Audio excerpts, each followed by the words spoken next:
এইটা যদি রোমান্টিকতা হয় তাহলে এটা সংজ্ঞা বদলার যাওয়া আছে।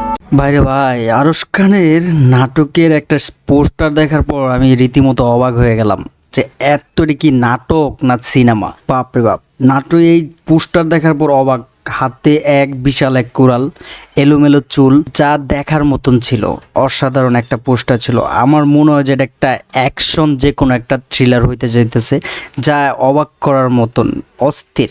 এইটার নাম দেওয়া হয়েছে হৃদয় ছুঁয়ে তুই, যা একটা অবাক করার মতো একটা রোমান্টিক চিহ্ন থাকবে, অ্যাকশন চিহ্ন থাকবে। যা দেখলাম তার পোশাক আশাক রক্তে ভরা, সাদা একটা শার্ট, এলোমেলো চুল, যা একটা লুক নিয়ে তাকায় রয়েছে না, যা দেখার মতো ছিল।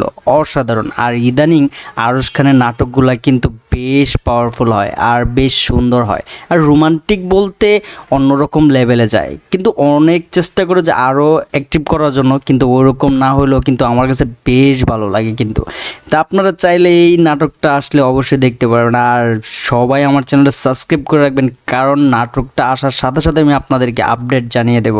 আর এত সুন্দর একটা ট্রেলার যা আমি কল্পনা করতে পারি না। আর পোস্টারটা দেখার পর তো আমি রীতিমতো অবাক হয়ে গেলাম যে এত সুন্দর করে একটা পোস্টার, যা কল্পনার বাইরে। অসাধারণ ছিল। যা আরশ খানকে যারা পছন্দ করেন তারা অবশ্যই অপেক্ষায় থাকতে পারেন হৃদয় ছুঁয়ে তুই নাটকটা দেখার জন্য।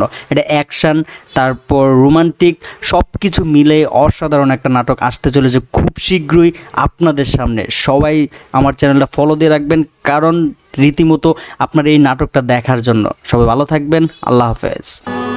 আমার জীবনের জন্য যেটা খারাপ সেটা আপনি সরায় দেন।